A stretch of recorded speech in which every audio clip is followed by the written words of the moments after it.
NTR fans జోలికి వస్తే మటుకి దిగుతాయి, రబ్బ రబ్బ రబ్బ రబ్బ రబ్బ తెగిపోతూ ఉంటాయి. ఆంధ్ర తెలంగాణ ఎవరైనా కానీ ఎన్టీఆర్ ఫ్యాన్స్ జోలికి వస్తే మటుకి మామూలుగా ఉండదు. అది ఎన్టీఆర్ కోసం ప్రాణాలు ఇచ్చే వ్యక్తులం మేము. చిలకలూరుపేట అంటేనే ఎన్టీ రామారావు ఫ్యాన్స్.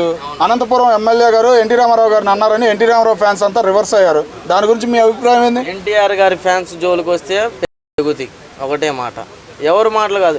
ఎమ్మెల్యే పోస్టులు జించారు, రేపు పొద్దున పేకలేక వస్తారు. ఎమ్మెల్యే లేదు, ఎంపీ లేదు, సీఎం లేదు.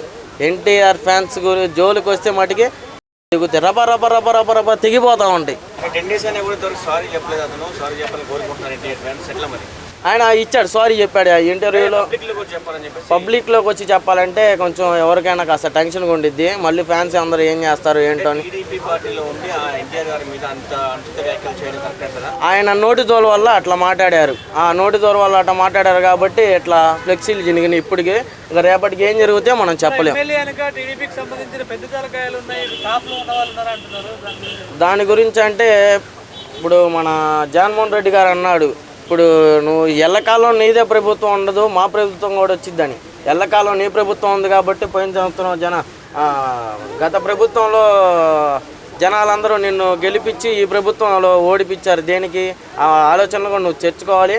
ఆలోచన ఒక్కసారి నువ్వు ఆలోచించి ఆ ప్రభుత్వంలో ఎట్ట చేసాం, ఈ ప్రభుత్వంలో ఎట్ట చేస్తున్నారు, అభివృద్ధి ఎట్ట జరుగుతుందని నువ్వు ఆలోచనలో ఉండాలి. ఎన్టీఆర్ ఫ్యాన్స్ మాటికి ఆయన సారీ చెప్పాలి.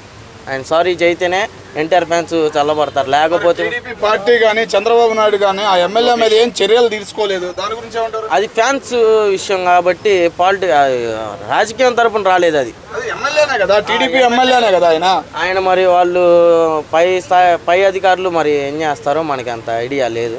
వాళ్ళు మటుకి ఎన్టీఆర్ ఫ్యాన్స్ జోలికి మటుకి రాకూడదు. ఎవరైనా కానీ ఎమ్మెల్యే అయింది, ఎంపీ అయింది, సీఎం దగ్గరకైనా కానీ, ఆంధ్ర తెలంగాణ ఎవరైనా కానీ ఎన్టీఆర్ ఫ్యాన్స్ జోలికి వస్తే మటుకి మామూలుగా ఉండదు. అది ఎన్టీఆర్ కోసం ప్రాణాలు ఇచ్చే వ్యక్తులం మేము. 10 సంవత్సరాలు టీడీపీది, 29 తర్వాత కూడా టీడీపీ సూపర్ మెజార్టీతో గెలిచి